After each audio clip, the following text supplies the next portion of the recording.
6 পিসের সেটের থেকে একটা প্লেট ভেঙে গেলে ভীষণ খারাপ লাগে।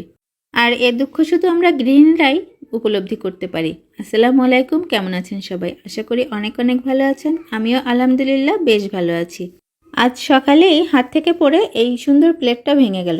কি আর করব, মনকে বুঝ দিলাম, যা হয় ভালোর জন্যই হয়। কারণ অনেক দিন ধরেই বাসায় থাকা কিছু পুরাতন কাচের টুকরা দিয়ে পুরাতন প্লেটের উপরে সেট করে একটি ট্রের মতো তৈরি করতে চাচ্ছিলাম।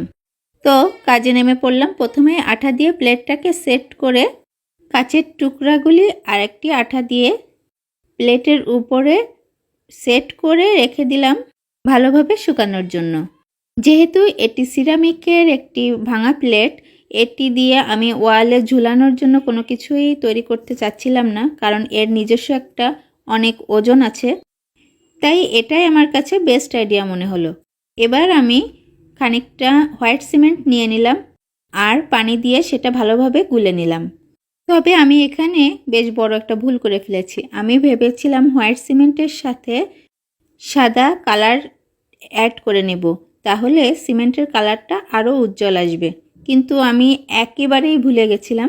যখন আমি প্লেটের উপরে হোয়াইট সিমেন্টটা ঢেলে দিয়েছি তখন মনে পড়েছে, তাই ভাবলাম থাক, আর দরকার নেই।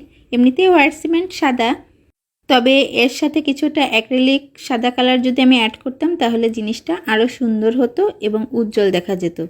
এই যে শুকানোর পরে আমি ভালোভাবে কাজগুলি একটি ভিজা কাপড় দিয়ে মুছে নিয়েছি। আপনারা চাইলে এভাবেও জিনিসটা ব্যবহার করতে পারেন ডাইনিং অথবা যে কোনো টি টেবিলের উপরে।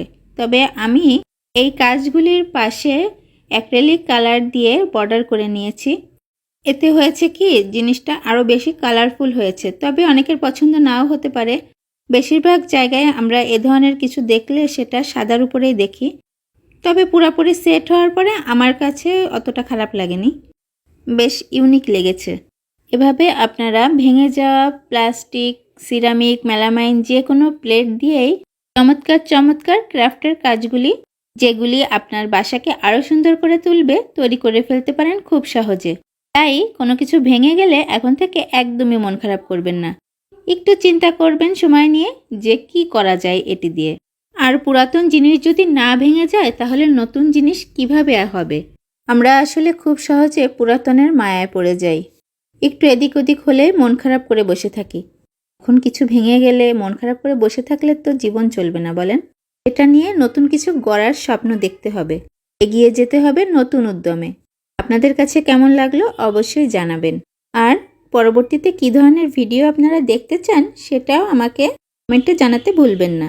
অনেক অনেক ভালো থাকবেন সবাই, আর আমার প্রতি দোয়া রাখবেন।